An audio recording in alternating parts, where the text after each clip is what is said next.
दोस्तों नमस्कार। आप सभी के इस मंच पर मैं आपका स्वागत करता हूं। मैं हूं आपका दोस्त मयूर जानी और प्लेटफॉर्म का नाम आप जानते हैं। इस मंच का नाम मयूर जानी ऑफिशियल।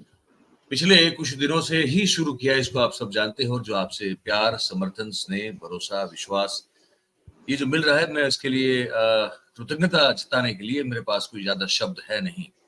मैं बस जो है नतमस्तक होकर आप सबका धन्यवाद कर सकता हूँ, आपको साधुवाद दे सकता हूँ और ये कह सकता हूँ कि बस ऐसा ही भरोसा, विश्वास, प्यार, स्नेह, समर्थन बनाए रखिएगा। और हम आपको जो है गुजरात और फिर देश और फिर जियोपॉलिटिकली जो विदेशों में घटनाएं हो रही, जो कि बहुत महत्वपूर्ण सिलसिला शुरू हो चुका है, उसके बारे में आपको जो लोग जानकार हैं, जो सही में इस बात की वो नॉलेज रखते हैं, उनसे आपकी मुलाकात करवाते रहेंगे और उनसे चीजों को समझ के आप तक पहुंचाने की कोशिश करते रहेंगे। तो आज उसी श्रेणी में, उसी कड़ी में आज ये एपिसोड होने वाला है। और मैं चाहूंगा कि जिन लोगों को भी कल रात से जो एक घटनाक्रम शुरू हुआ है, ईरान ने इजराइल पर जो है हमला बोल दिया है और ये कोई छोटी मोटी घटना नहीं है। अगर आप इसको वैश्विक परिप्रेक्ष्य में देखेंगे तो ये कब का ड्यू था कि ये हो सकता है, क्या ये होगा, अगर होगा तो कब। अब ये हो चुका है। तो जब एक तरफ यूक्रेन रशिया चल ही रहा है, हम सब जानते हैं, पर ये कुछ अलग है। इसका जो वेटेज है, इसकी जो ग्रेविटी है, वो कुछ और इम्पैक्ट डालने वाली है पूरे विश्व पर। और मुझे लगा कि इस पर एक छोटी सी परिचर्चा आज, हालांकि महात्मा गांधी का, हमारे गांधी बापू का आज 155वीं उनकी जन्म जयंती है, तो उनको भी याद करेंगे थोड़ा सा उसके बाद, क्योंकि वो सबसे बड़ा शांति का दूत जो है आज की तारीख में, अब तक उन्हीं को माना जाता है। और उनकी जन्म जयंती पर हम शुरू हो गए एक युद्ध की बात करने वाले हैं। तो कॉन्ट्रास्ट है, पूरा विरोधाभास है, लेकिन ये पूरा विश्व जो है वो विरोधाभास से भरा हुआ है। तो क्या करें, बात करनी पड़ेगी और आप तक जानकारी भी पहुंचानी पड़ेगी। तो हम जो है, हमने आमंत्रित किया है प्रोफेसर प्रसेनजीत विश्वास साहब को। आप पहले भी हमको हमारे साथ उनको देख चुके हैं। प्रोफेसर साहब जो हैं वो मेघालय के शिलोंग में, उनकी वहां पे वो यूनिवर्सिटी में फलसफा पढ़ाते हैं और देश और दुनिया में जो भी घट रहा है उन पर उनकी बहुत पैनी नजर होती है। विदेश में भी उनको बुलाया जाता है, वहां भी उस परिचर्चा में वो हिस्सा लेते हैं।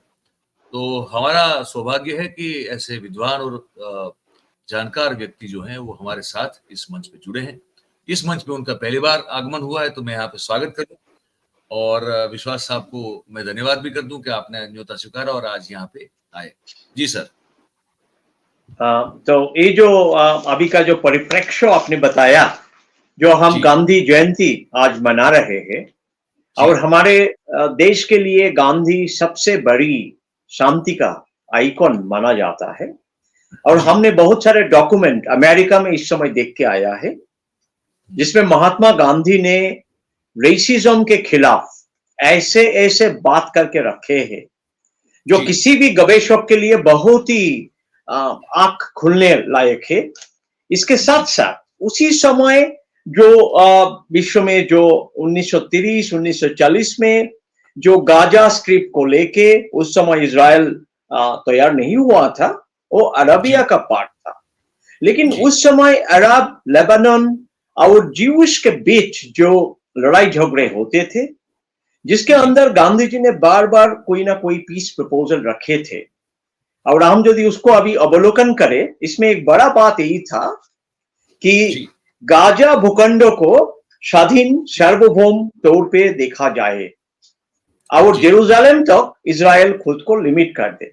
महात्मा गांधी को ये कहना था। और 1950 में भी हमने देखा, जब नॉन अलाइन्ड मूवमेंट हुआ, तब बार बार महात्मा गांधी का ये बात को नेहरू जी ने भी दोहराया था। तो भारत का एक पोजीशन था कि इजराइल किसी तरह साउथ लेबानन को टच ना करे, गाजा स्ट्रिप और पैलेस्टाइन के तरफ, वेस्ट बैंक के तरफ एक्सपांड ना करे, और वेस्ट जो गाजा स्ट्रिप है, जो ईस्टर्न साइड है, उसमें अपना बसती तैयार ना करे। वो कॉलोनियल सेटलर कॉलोनियलिज्म होगा, महात्मा गांधी ने बताया था अपना राइट अप में। तो ये जो महात्मा गांधी का बात हम इसलिए याद कर रहे हैं क्योंकि 7 अक्टूबर 2023 से जो चलते आ रहा है, जहां पे हमास ने अटैक स्टार्ट कर दिया इजराइल के ऊपर और होस्टेज ले लिया बहुत लोगों को। आज के तारीख में भी वो होस्टेज हमास के पास है। और हमने देखा हिजबुल्लाह ने उसी समय रॉकेट प्रक्षेपण किया था इजराइल के ऊपर। और हमने देखा कि लेबनान इजराइल बॉर्डर में कम से कम 70,000 ज्यूइश इजरायली लोग वो जगह छोड़ के इन लोग को आना पड़ा। इसी समय IDP, internally displaced people of Israel, इनका संख्या 70,000 करीब करीब है वो लेबनान के बॉर्डर की तरफ। तो कुछ दिनों पहले जो अटैक हुआ है, जो अटैक मैं कहूंगा हिजबुल्लाह ने स्टार्ट किया है, और उसका रिस्पॉन्स में अभी जो अंसार अल्लाह को, जो जनरल सेक्रेटरी है हिजबुल्लाह, उसको टारगेटेड एलिमिनेशन किया है इजराइल में। तो एक तरह ये जो वॉर मंगरिंग चल रहा है, जिसके कारण क्या हुआ है कि अभी लेबनान में भी बहुत बड़ा सिविलियन लोगों के लिए उनका जान माल सब खतरे में है। हमारे भारतीय लोग, जो भारतीय मूल के लोग 30,000 लोग हैं, उसको इवैक्यूएट करने के लिए सेंट्रल गवर्नमेंट परसों से नेवल, अपना नेवी को इस्तेमाल करके लोगों को देश पे वापस करके ले आ रहा है। ये जो एक क्राइसिस हमारे लिए तैयार हो गया है। इजराइल भी हमारे करीबी है, लेबनान भी हमारे करीबी है, वो दोनों भूखंड के साथ हम जुड़े हुए हैं। हम भले ही इजराइल का पॉलिसी के साथ सहमति व्यक्त ना करें, क्योंकि जैसे तरह पैलेस्टाइन में जेनोसाइड चल रहा है, हॉस्पिटल के ऊपर अटैक चल रहा है, रिलीफ कैंप के ऊपर अटैक चल रहा है, गाजा में लोग ना खा के मर रहा है, और सभी का कारण होस्टेज को लिबरेट करने का, फ्री करने का एक कारण हो नहीं सकते। इतने बड़ा आपने वॉरफेयर लॉन्च कर दिए हैं, अभी ये ऑल आउट वॉरफेयर की तरफ जा रहे हैं। जैसे बाइडेन साहब ने इजराइल को भी बोला ऑल आउट वॉरफेयर मत करो, ईरान को भी बोला आप रिटेलिएशन मत करो, लेकिन परसों दिन भी ईरान ने वहां पे रॉकेट प्रक्षेपण किया है। 200 मिसाइल जेरूसलम के ऊपर, उसी इलाका में इजराइल ने टारगेट करके मारा। ये जो शिया वर्सेस ज्यूइश एक थियोलॉजिकल कॉन्फ्लिक्ट भी इस पे दिखाई पड़ता है, जहां पे शिया लोग सोचता है कि जेरूसलम का जो धारणा ओल्ड टेस्टामेंट में है, और जिसके तहत एक क्रिश्चियनिटी का उद्भव हुए है, ये इस्लाम के प्रति एक बहुत बड़ा गंभीर संकट पैदा करते हैं। और जो होली लैंड है इस्लाम का, वो होली लैंड का अंश इजराइल है, और उसी पे शिया समुदाय को अपना अधिकार कायम करना है। ये जो एक थियोलॉजिकल पॉइंट ऑफ व्यू शिया लोगों का है, जो ईरान का, जिन लोगों ने ईरान में 79 में रेवोल्यूशन किया है, जिसका नाम आपको मालूम है, Islamic revolutionary guard Corp, IRGC, 1979 में जो ईरान में शिया रेवोल्यूशन किया है, ये ग्रुप के साथ इनका ही एक तैयार किया हुआ ग्रुप है हिजबुल्लाह ग्रुप, जिन लोग लेबानन में ऑपरेट करते हैं। हाउती रिबल्स भी वहां पे ऑपरेट करते हैं, कुछ हाउती रिबल्स सीरिया में भी है। तो ये जो शिया बैक्ड रेबल आउटफिट्स जो है, और हिजबुल्लाह जो एक गरिल्ला ग्रुप है, जिसका पास बहुत सारे रॉकेट्स है, जैसे कि आप सोच लीजिए कि छोटा शॉर्ट रेंज रॉकेट में बुकान रॉकेट है, कच्छुआ रॉकेट है, अल्मास रॉकेट है, फलाक रॉकेट है, शॉर्ट रेंज रॉकेट है, जिससे वो 20-25 किलोमीटर या 100 किलोमीटर के नीचे तक टारगेट कर सकते हैं। जिसका पास शायद सरफेस टू सरफेस मिसाइल से जो 100 किलोमीटर मिसाइल जा सकता है, एंटी शिप मिसाइल से, जिसको लेके वो यूएस शिप को अटैक कर दिया है कुछ दिन पहले हम लोगों ने देखा। तो ये जो हिजबुल्लाह है, हिजबुल्लाह का पास जो युद्ध करने का तैयारियां है, इसके कारण इजराइल उसको निरस्त करना चाहते थे, और इसके कारण अंसार अल्लाह के ऊपर अटैक किया है। पर अटैक करने का बाद क्या हिजबुल्लाह खत्म हो जाएगा? नसर अल्लाह का हत्या का इम्पैक्ट अभी क्या होने जा रहा है वेस्ट एशिया पे, मध्य प्राच्य, ये बहुत बड़ा प्रश्न हमारे सामने है। तो अभी परिस्थिति इतना ही वोलेटाइल है, किसी भी समय किसी भी तरह बड़ा अटैक, काउंटर अटैक लॉन्च हो सकता है, और ज्यादा तौर पे वो अटैक रॉकेट और मिसाइल से हो रहा है, जिसके कारण लोगों के ऊपर ज्यादा मरने का संभावना, जेनोसाइड होने का संभावना बढ़ गया। और सिविलियन पॉपुलेशन इस समय, जैसे पूरा सिविलियन पॉपुलेशन लेबानन का हॉस्टेज है। जैसे सोचिए 24 लाख लोग हैं, इसके अंदर अभी 70,000 लोग मर चुका है इसी समय, लास्ट 6 महीना में, ये घटना के बाद। तो ये जो एक बहुत भयानक टाइप का जेनोसाइड चल रहा है, और उसका रिटेलिएशन के कारण इजराइल का ऊपर भी अटैक चल रहा है। अभी ईरान भी किसी का किसी समय प्रक्षेपात अस्त्रों से इजराइल को टारगेट कर रहा है। तो ये जो चल रहा है, और उल्टा साइड में लेबानन में जो पेजर विस्फोट हुआ है, जो एक बहुत ही घृणनीय काम है, क्योंकि वो पेजर से हॉस्पिटल चलता है, बहुत सारे सिविलियन लोग घायल हुए हैं, 4,000 लोग, इसमें डॉक्टर नर्सेस लोग ज्यादा है। और पेजर में विस्फोट लगाने का ये जो एक कायदा इजराइल ने किए है, किसी पेजर टाइप का। में हाँ, और साथ में वॉकी टॉकीज में, गजब की बात है। एकदम। तो ये इलेक्ट्रॉनिक डायोड में विस्फोट घटाना, वो भी रिमोट कंट्रोल के जरिए, ऐसा टेक्नोलॉजी को क्यों अपनाना चाहिए इजराइल का जैसा एक शक्तिधर राष्ट्र का। इजराइल इतना बड़ा न्यूक्लियर पावर है, जी घोषित नहीं है, अघोषित रूप में इजराइल दुनिया का सबसे ज्यादा भयानक न्यूक्लियर पावर है इस समय। ये जो जायोनिस्ट रेजिम इजराइल में चल रहा है, ये Zionist regime of and on Islamist को टारगेट करता है, शिया को टारगेट करता है, कभी सुन्नी लोग को टारगेट करता है, कभी सऊदी अरबिया का साथ अभी बातचीत चल रहा है, ट्रैक टू डिप्लोमेसी चल रहा है कि एक पीस अकॉर्ड हो जाए सऊदी अरबिया के साथ। तो आप यदि पीस मैं अकॉर्ड, साथ साथ में, अगर प्रोफेसर साहब मैं एक अपडेट दे दूं, मेरे पास अभी सामने आई है अपडेट, इसी मामले में डेवलपमेंट एक है कि इजरायली जो फोर्सेस हैं उन्होंने साउथ लेबनान में प्रवेश कर लिया घुस गया, और हिजबुल्लाह के जो उन्होंने स्पॉट फाइंड आउट किए हैं, जो उनको पता है कि ये हिजबुल्लाह के जगह है, इस सब स्पॉट्स है, वहां पे जमीनी हमला भी शुरू हो चुका है। और इजराइल की सबसे खतरनाक ब्रिगेड जिसको माना जाता है, दर्शक ध्यान से सुन ले इस चीज को, उसका नाम है गोलानी ब्रिगेड।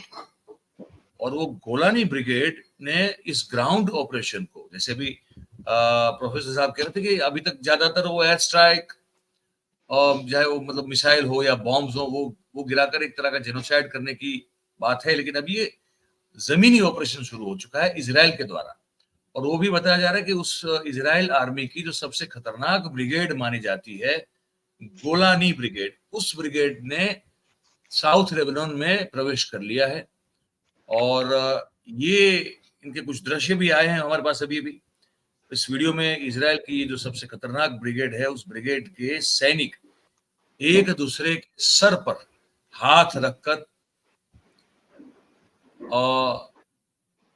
बदला लेने का और ऑपरेशन को सक्सेसफुली अंजाम देने का संकल्प लेते हुए नजर आ रहे हैं। और मैदान जंग में उतरने से पहले एक जो हौसला अफजाई या तो मोटिवेशन वाला एक कुछ गाना हर एक का होता है, कोई एक म्यूजिक होता है, कोई गीत होता है, तो वो गाते हुए भी इस वीडियो में मेरे सामने जो भी है, मैंने इसका ऑडियो ओपन नहीं किया लेकिन मेरे पास उसकी डिस्क्रिप्शन है, तो वो करते हुए नजर आ रहे हैं।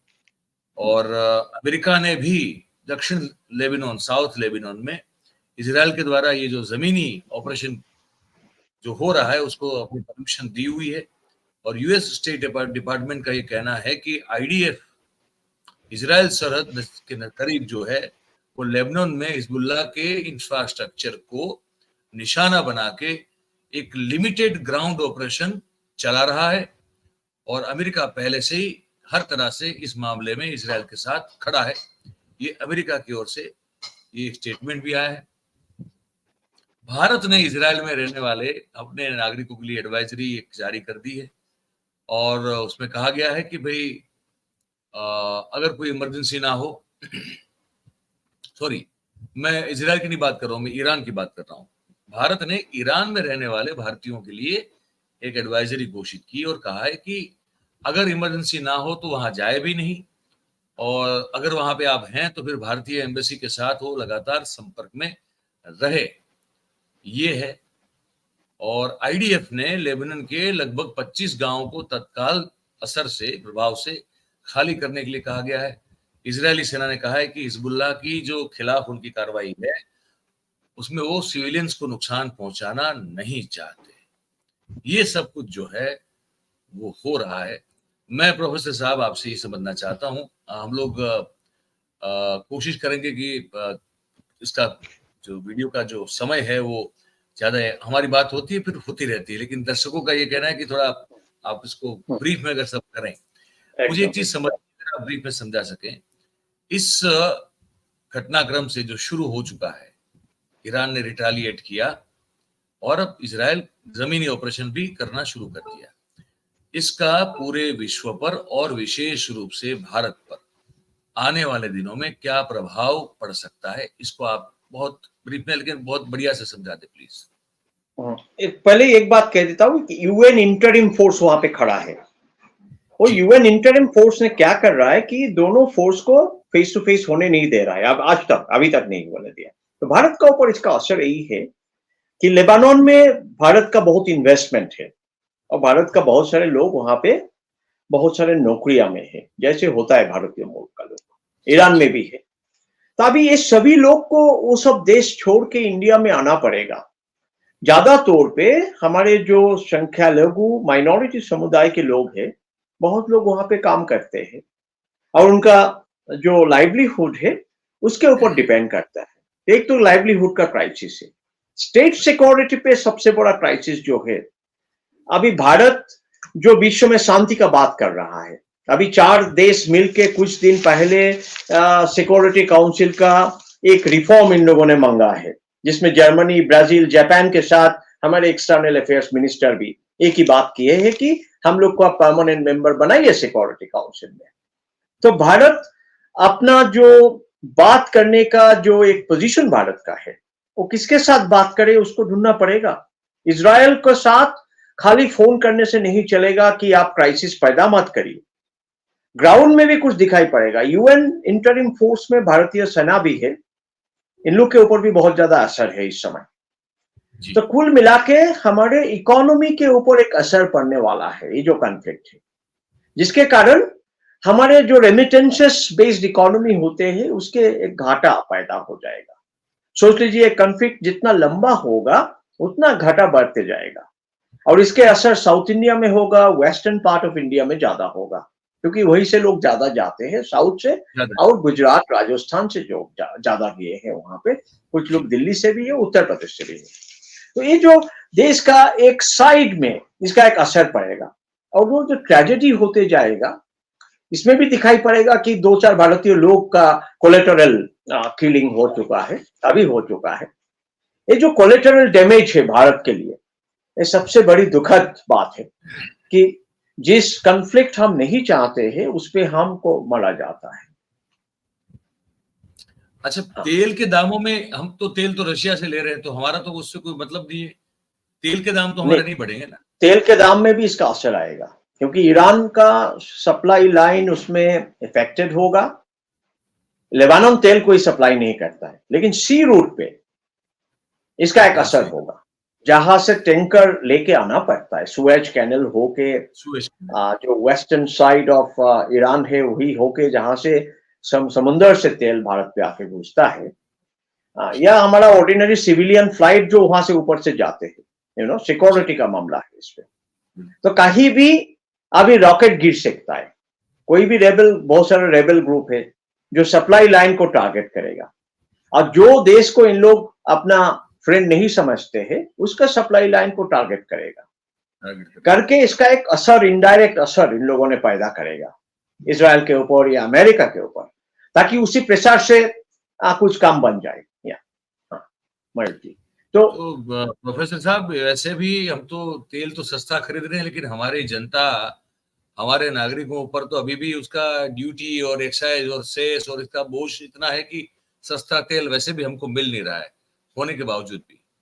अब अगर ये क्राइसिस खड़ी हो गई, क्योंकि हमारे देश में तेल बड़ा महत्व रखता है, ऑयल बड़ा महत्व रखता है, क्योंकि इतना बड़ा देश है, लॉजिस्टिक बहुत बड़ा है हमारा, एक जगह से दूसरी जगह चीजों को पहुंचाने के लिए, और देश इतना बड़ा है तो वो ज्यादा उस पर निर्भर रहते हैं हम ऑयल के दामों पर, चाहे वो फिर पेट्रोल हो या डीजल हो या, तो अगर ये फ्यूल वगैरह महंगा हो गया तो सर मतलब महंगाई तो फिर हमारी तो अब वैसे ही हम लोग मतलब कमर टूटी हुई है। एकदम। इसका मतलब ये समझे कि अगर ये कॉन्फ्लिक्ट इजराइल और ईरान वाला ये कॉन्फ्लिक्ट अगर लंबा चला तो हमारी तो महंगाई की मार जो है और मतलब बढ़ जाएगी, क्या ये समझा जाए?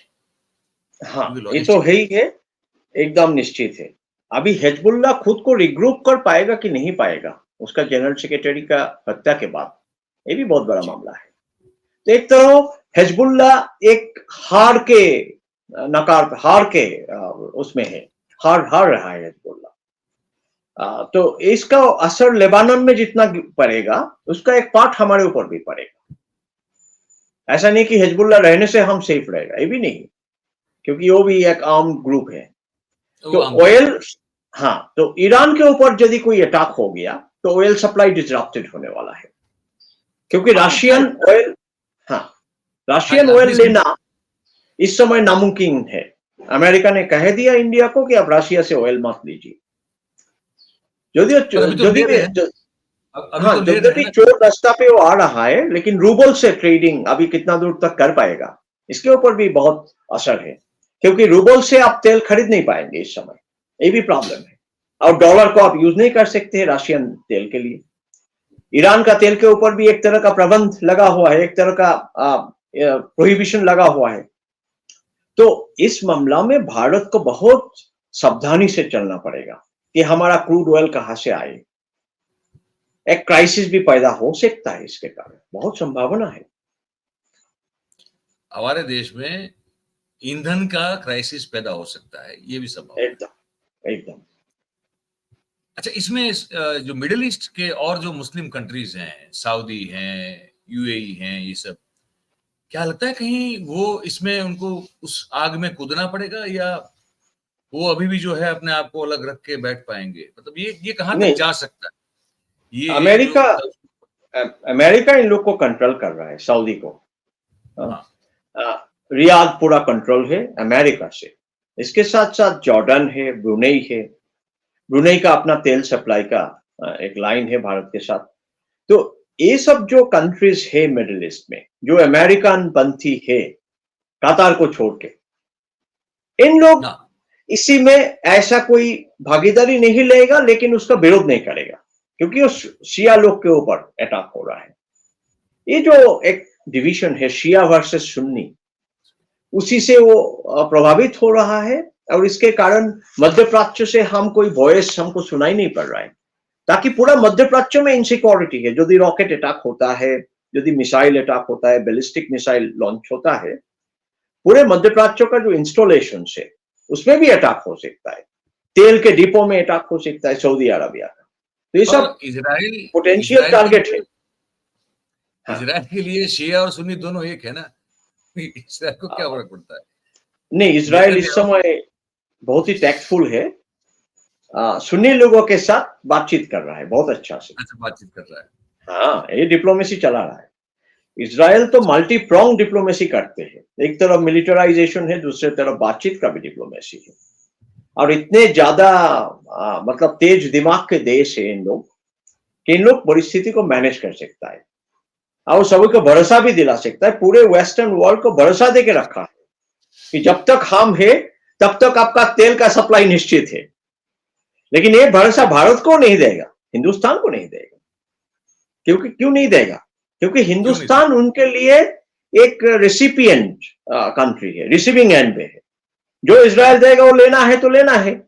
इंडिया ज्यादा पावर एक्सरसाइज नहीं कर सकता इसराइल पर, तो मैं केवल तो इसराइल सर का साथ एक ही सुर से बात कर सकता है। हाँ, ये बताइए कि तो 10 साल में ये ढोल बजा रहे हैं कि हमने हमारी विदेश नीति से जो है कुछ चमत्कार और करिश्मा करके दे दिया है, अगर हम कहीं भी अपना पावर इस्तेमाल ही नहीं कर पा रहे तो कौन सा हमने चमत्कार कर दिया, ये समझाइए सर। ये जो बात है कि हमारे हमारे साथ बातचीत हो रहा है सभी पार्टी का, लेकिन बातचीतों में हमारे पोजीशन ऐसा नहीं हो सकता है कि हम किसी को हाँ या ना कह दें। हमारे नॉन अलाइंड पोजीशन घूम के फिर के आ रहा है। पहले जो बातचीत में दिखाई पड़ा था कि हमारे West Asia policy clear cut है, हम इजराइल का कह रहे थे कि हम आपको साथ नहीं देंगे जो भी आप कह दें। लेकिन रशिया में क्राइसिस पैदा होने के बाद इतना स्ट्रेट कट पोजीशन इंडिया ले नहीं पा रहा है, क्योंकि रशिया के साथ बहुत सारा डील फंसा हुआ है। इसमें आर्म्स डील है, फ्यूल का मामला है, न्यूक्लियर फ्यूल का मामला है, और बहुत सारे तरह तरह का इंटरस्टेट रिलेशन रशिया का साथ जो है, जो अभी इस समय एक क्राइसिस में है, बहुत बड़ा संकट में है, और संकट से कैसे उभर के आएगा इसका भी कोई रास्ता दिखाई नहीं पड़ रहा है। नेटो का साथ एक एक एक क्षण के लिए होने से भी भारत का एक छेद हो गया है। क्वाड में भी भारत इतना कंफर्टेबल नहीं है। भारत को छोड़ के क्वाड का बाकी राष्ट्रों मिलके एक नावल एक्सरसाइज किया है, फिलीपीन को साथ में लेके लास्ट वीक को हुआ है। ये सब भारत महासागर में, हिंद महासागर में ही हुआ है, लेकिन भारत को नहीं बुलाया गया है। तो ये जो भारत का जो एक आइसोलेशनिस्ट पोजीशन बन चुका है इस समय, इसी पोजीशन से उभर के फिर नेगोशिएट करना, फिर अपने को वैश्विक मंच में एक जगह रखना, ये भारत के लिए बड़ी चैलेंज है। ये चैलेंज हमारे मिनिस्ट्री कैसे मुकाबला करे, हमारे सरकार कितना गहरे दूर तक इसको सोच पाए और क्या पॉलिसी ले पाता है इससे, ये बड़ी बात होता है इसमें। बड़ी इंटरेस्टिंग बात कही है सर आपने। मुझे लगता है कि जो दर्शक देख रहे हैं इसको गौर से सुने, जरूरत पड़े तो एक बार फिर से सुने इस वीडियो। जो सार निकल के आ रहा है वो ये है कि जो घटनाक्रम कल से शुरू हुआ है, जब ईरान ने भी तय कर लिया कि अब वो काउंटर करेगा, हिजबुल्लाह के जो मुखिया थे उनकी जिस तरह से मौत हुई उसका बदला लेने के लिए, हालांकि ये ड्यू था कब से, कब करेगा एक सवाल था, लेकिन इसने फिर जो है वो आग लगा दी है केरोसिन में। अब ये कहाँ जाके रुकेगा कोई नहीं जानता, अभी कंट्रोल वे में, लेकिन कंट्रोल्ड वे में भी युद्ध तो युद्ध ही होता है, वो शांति नहीं होती है। तो जब युद्ध हो रहा है, शुरू हो चुका है, और ये ज्यादा हमारे लिए डैमेजिंग है। प्रोफेसर साहब का ये कहना है कि यूक्रेन रशिया से ज्यादा डैमेजिंग ये युद्ध जो है, भले ही कंट्रोल वे में, निगरानी में, यूएन फोर्सेस की निगरानी में हो रहा हो, इसको और एक हद से ज्यादा अगर हो सकता है कि फैलने ना दिया जाए, ये अभी की हालात हो, लेकिन फिर भी जितना भी कंट्रोल वे में ये जितना लंबा चलेगा उतना नुकसान और किसी से ज्यादा भारत को होने वाला है, हमारे देश को होने वाला है। महंगाई बढ़ सकती है और उससे ज्यादा साथ साथ और भी चीजें जो हैं वो हमारे लिए परेशानी का सबब बन सकती है। तो विदेश नीति का सवाल जब तक है, तो प्रोफेसर साहब कह रहे हैं कि हम घूम फिर के वहीं खड़े हैं जहां से इन लोगों ने शुरू किया था, तो कुछ डंका बंका बजा नहीं है भाई साहब। चलिए सर, बहुत बहुत धन्यवाद आपका, आपने समय निकाला और आप आए। Thank you very much. Thank you sir, thank you. तो दोस्तों, ये परिचर्चा आपने सुनी, और मैं चाहूंगा कि आप अपनी राय जो है इस पर जरूर से लिख के हमको दें। कैसी बातचीत लगी आपको, और अच्छी लगी हो तो वीडियो को लाइक कीजिए, इस वीडियो की लिंक को हो सके उतना शेयर कीजिए, और हमारा जो चैनल है मयूर जानी ऑफिशियल, जो आपका भी है, हम सबका है, तो उसे आप सब्सक्राइब करें और अपने आसपास के लोगों से करवाएं।